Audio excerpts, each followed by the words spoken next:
The Celtics have a chance to do some real damage in the next couple of weeks, and we have to continue the conversation about Joe Mazzulla's coaching. It's happening right now in the Locked On Celtics podcast. Yup. B-Town, be ever ready.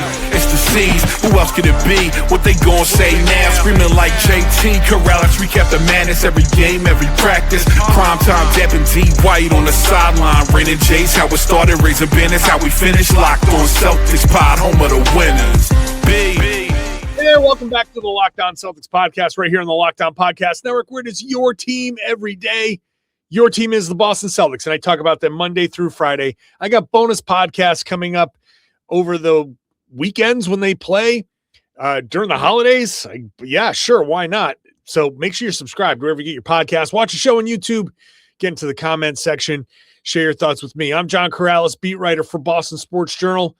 I've been doing a version of this job for about 20 years now. I've been doing this podcast for 10, and I've also written a couple of books about the Celtics. This is the #1 Boston Celtics podcast in the world. It is also on the #1 sports podcast network on the world. Thank you, everydayers, the people who are with me every single day, for making that possible. Without you, none of this happens. Today's show is brought to you by FanDuel. If you want to be right in the middle of the action this season, visit FanDuel.com to place your NFL live bets all season long.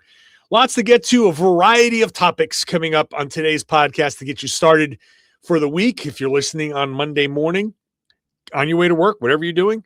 Later on, we'll get into Jordan Walsh. I got to give him credit for something. And Jaylen Brown, who is just hilarious.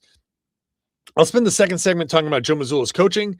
But I wanted to start with this important stretch that's coming up for the Boston Celtics, because as of right now, they are 17-11 and in third place. And I am not sitting here thinking like there's going to be any sort of crazy move in the playoffs. I'm not trying to make this into like, wow, the Celtics have the potential to make some noise, but also, hey, they're playing this season.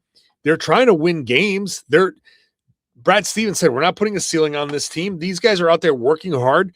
They have a chance to get some wins and get some deserved credit. Patriots just won a wild game against the Baltimore Ravens. The Celtics need to keep pace if they're going to keep it, in the front of mind in Boston sports. And they have an opportunity here to actually do some real damage. They have a chance to pile up a few wins. Again, they are at 17-11, third in the East, 5 games out of first.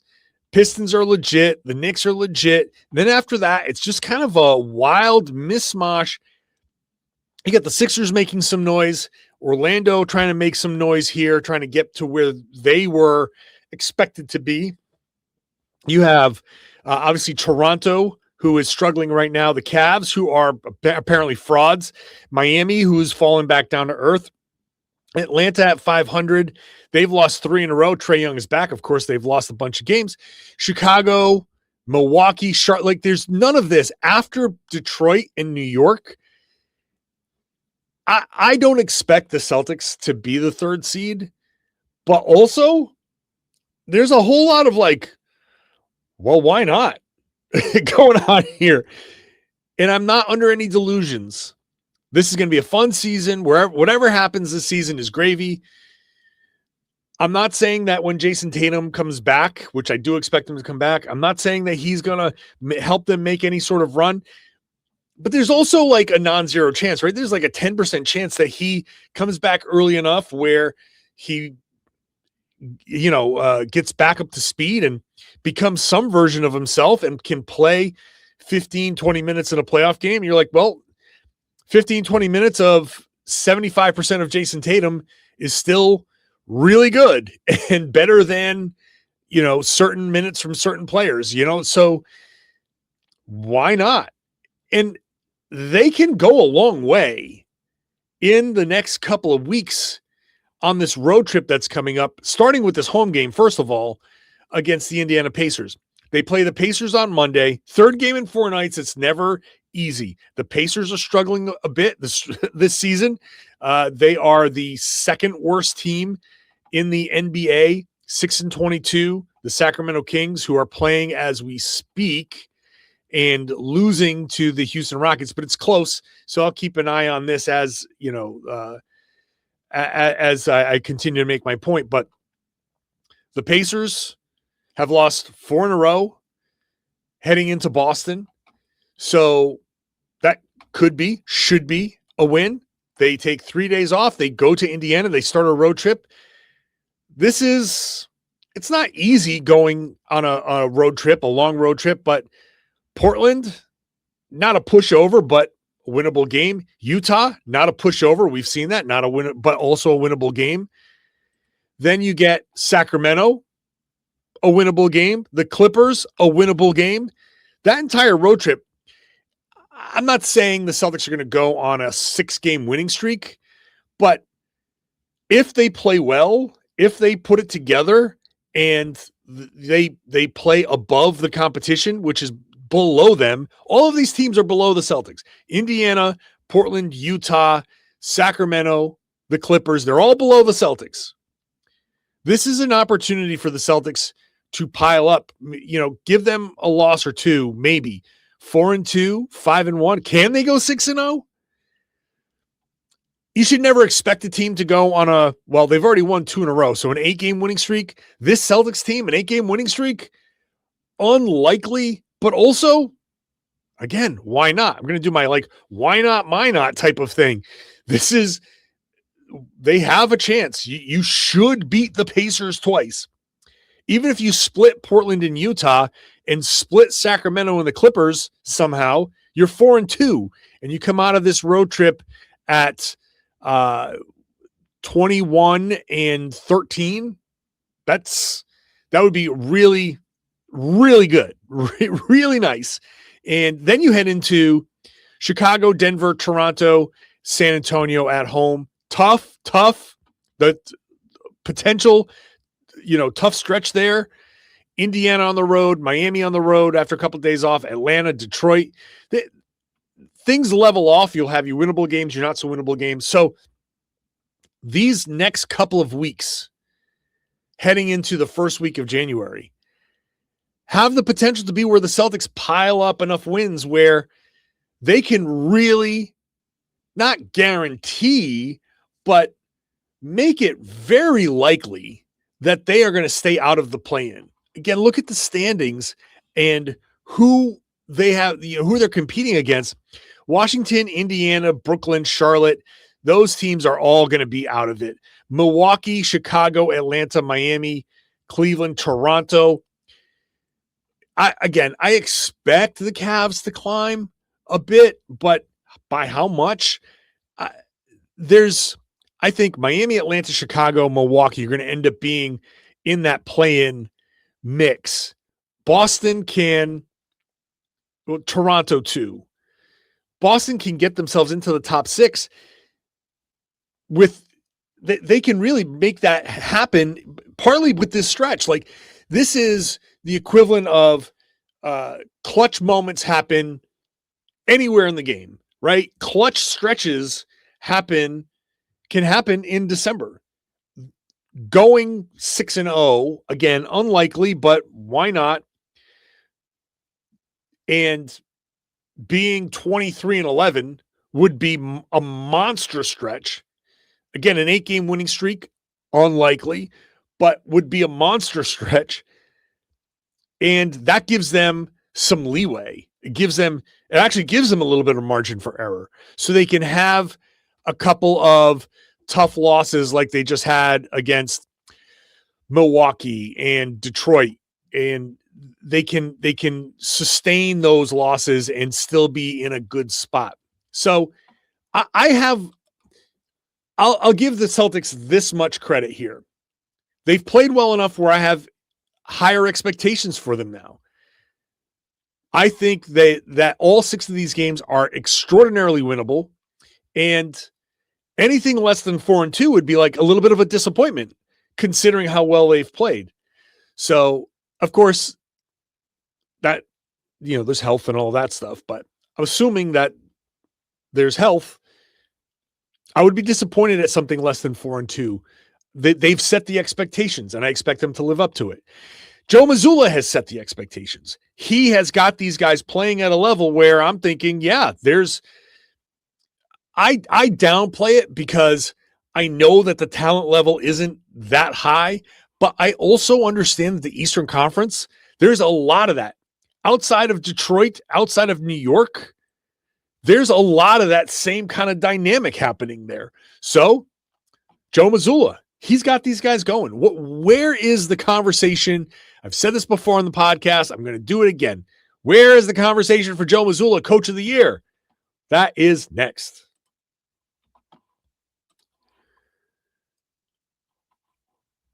Today's show is brought to you by Robinhood. Nobody knows your money goals better than you. Robinhood puts you in control of your money with tools that work as hard as you do, locking in on every opening, beating your PR, beating it again. Channel that drive into your money. Robinhood puts you in control of your money, trades stocks and ETFs, options, futures, and crypto, all on one platform. You can now build and execute your trades from a desktop with Robinhood Legends advanced tools, or take advantage of the new Robinhood strategies with a tailored portfolio managed by a team of experts. You expect more from yourself. Expect more from your money. Get started today at Robinhood.com/yourmoney. Again, that's Robinhood.com/yourmoney. Your money, your move. Thanks for making Locked On Celtics your first listen every day. Thanks for me being an everydayer.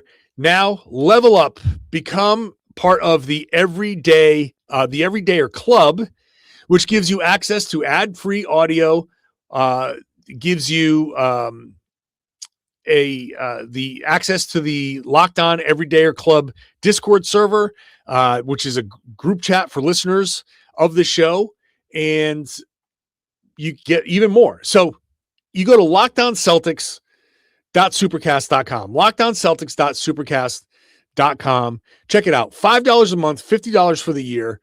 So if you pay up front, you get 2 months free. So check it out. LockedOnCeltics.supercast.com to get started. Joe Mazzulla still remains, I believe, under-discussed in terms of where the Celtics are, his role in this, how good a coach he is this, in his performance as a coach this season, I guess. Now, I do think he's improved. We go back to his, first season and the timeout strategy, and no one's mentioned a thing about that since. I think he has grown as a coach. He's grown. I know he's grown even with us in the media. He has evolved in his kind of, I think, mindset, understanding a little bit better about how to get the best out of these guys. And this year, I know that people came into the season thinking, all right, Joe won a championship, but look at the stacked team that he was given. Of course he was going to win a championship, which is a crap argument, but I understand that he did have a stacked team, and that team, regardless of who was the coach, should have been considered a contender, but you still have to be good enough as a coach to get that group to the finish line. But all right, people want to discredit that. Last year, people use that as a strike against him. This year should be a point in his favor, because I know people came into the season thinking, well, let's see if he can coach these guys up. Then I'll give him some credit. And here he is. Here he is coaching these guys up. Obviously, Jaylen Brown is having a tremendous season. And Payton Pritchard has had some really good stretches. Derrick White is Derrick White, and he's had some really good stretches, especially lately. But look at all of the different contributions that have been that we've seen from the Celtics. Joe has had his guys ready for the moment. It's very easy to fracture a locker room when guys aren't playing and guys are getting not only varied playing time, but they're watching their competition get their minutes. This is an extraordinarily sensitive, potentially sensitive part of the season for these guys, and an extraordinarily sensitive potentially set up. Jordan Walsh, Josh Minot, Ugo Gonzalez all have a claim for certain minutes on the wing. And Josh had his run at it at the beginning of the season. Jordan's getting his run at it now. Ugo is getting his run at it from time to time. You have Luka Garza in the mix, who is competing for a backup big spot, and is all of these guys are in spots minus Ugo Gonzalez, who's a rookie and clearly, I think, a big part of the Celtics' future. But Garza, Minot, Walsh all came into the season as big question marks. Potentially, moving on from these guys if it doesn't work out. Minot had talked about his how the desperation that he's approaching it as like his NBA life is on the line.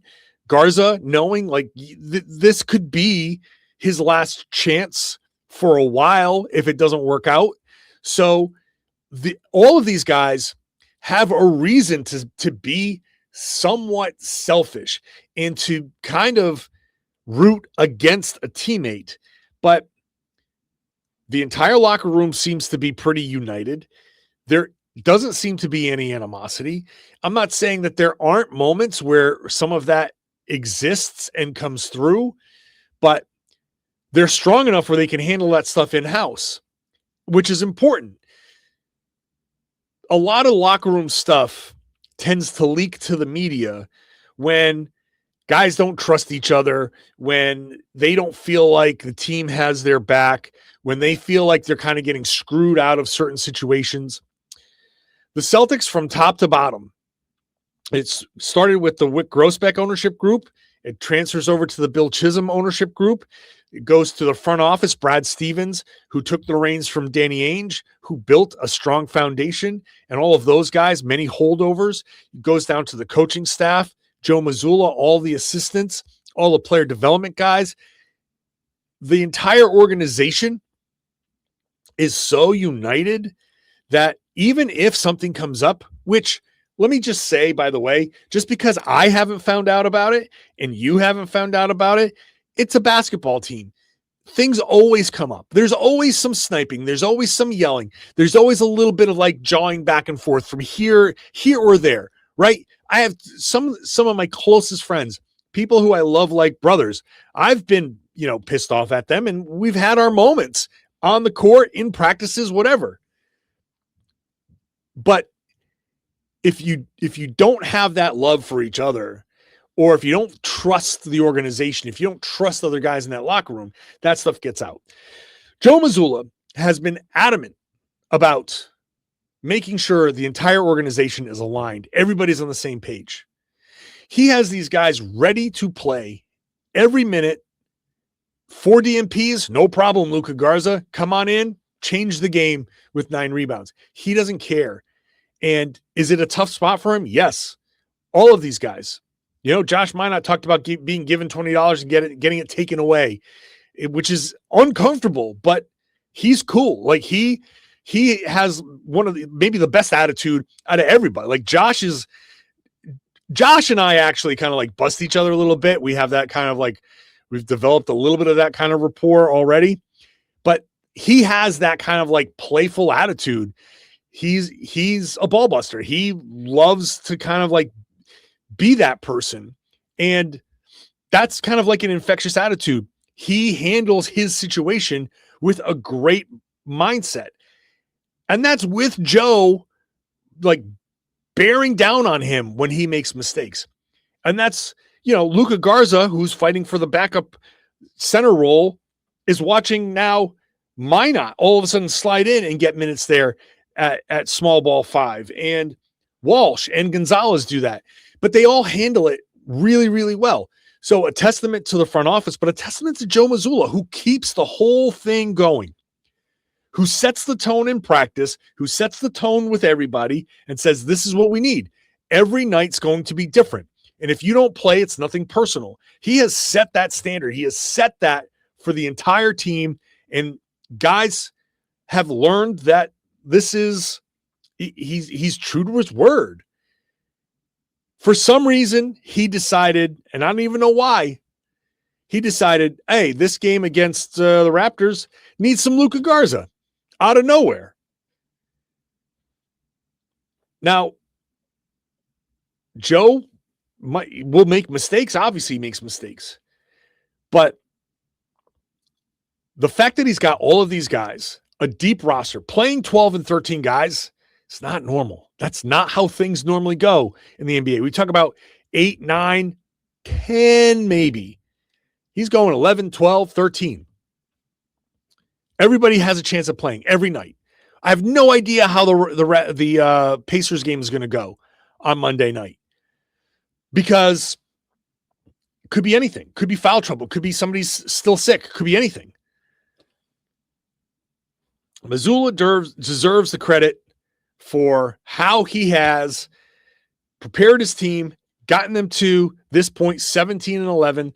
He deserves the appropriate amount of credit for being the coach that he is and getting these guys to play above their heads as a team with all of these changes and everything. Now, there's a lot of credit to go around. The players have obviously, Jaylen's having an all-NBA season. These other guys are having great seasons, or, have moved out of their slumps. So everybody, there's a lot of credit to go around. But you look at Boston Celtics at 17-11 and third in the East and playing the way they're playing, Joe Mazzulla deserves more credit than he is getting. We're going to come back. I'll give Jordan Walsh more credit than the credit that he deserves for that Raptors game, because I didn't know what he was dealing with. And then I'll wrap it up with Jaylen Brown and just how funny, just funny. He's funny now. That's all coming up next. Today's show is brought to you by FanDuel. NFL Sundays move fast, one big play, and suddenly everything feels different. You saw that if you saw the Patriots beat the Ravens. That game was back and forth. And that's what makes live betting with FanDuel so exciting. You're not just watching the game, you're reacting to it in real time. You can place bets as the action unfolds. Every drive, every momentum swing, every highlight, every missed call, every missed pass interference call. Hello, NFL officials. Anyway, that aside, live betting is best when the game starts to shift, receiver gets hot, defense tightens up, or the momentum flips after a turnover. FanDuel lets you jump into the moment. You got live spreads, money lines that adjust instantly. The Celtics are opening up as 10.5-point favorites against the Indiana Pacers. We'll see how that live spread changes along the way. You got player props that update as guys heat up. So if you want to be right in the middle of the action this season, visit FanDuel.com. Place your NFL or NBA live bets all season long. When you sign up, make sure you're using the tools that they have available to set your limits, set your budget, whatever you can afford to lose, whatever your disposable income is. That's what you set.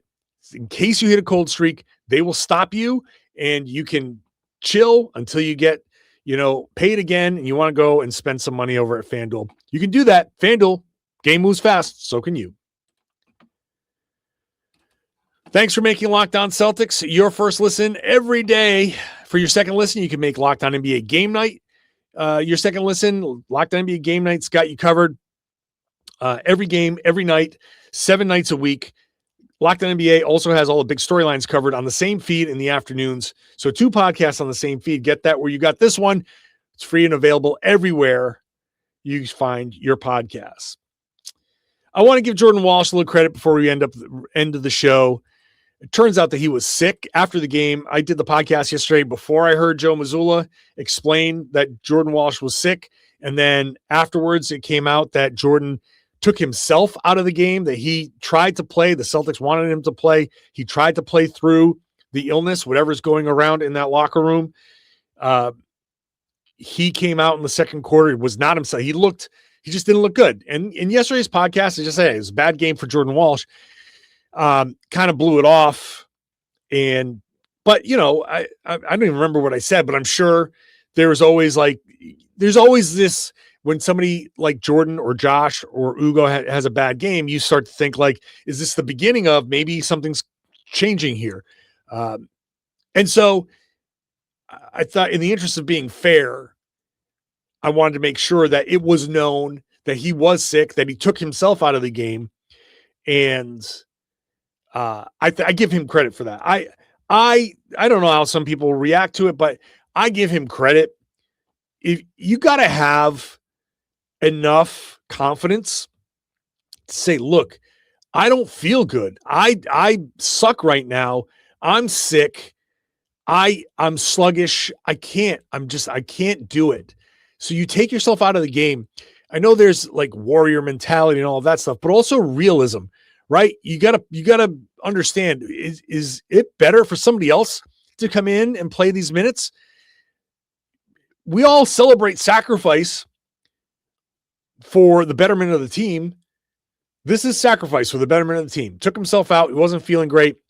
And so I'm giving Jordan Walsh the appropriate amount of credit, I think, for having that understanding, not trying to be a hero when he knew that guys behind him had his back. Again, that goes to the Joe Mazzulla coaching, setting up and understanding that, hey, I don't have to do this. I can back out, and everybody understands that that's not me quitting. It's just, hey, look, I don't feel good. These guys are playing better. Let them play.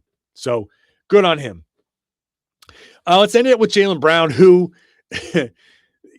is endorsing a hair care product, a hair growing thing. If I'm sure people might have seen it by now.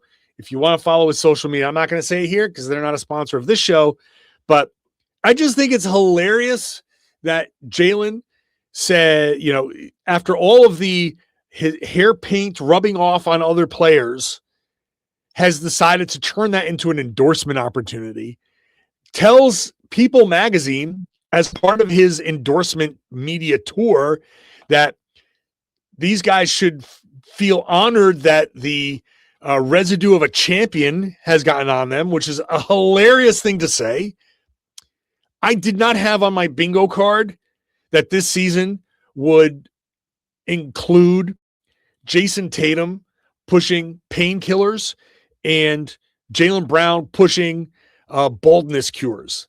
I did not expect that to be what these guys were endorsing this season. So credit to Jaylen Brown, man, turning something into an opportunity there.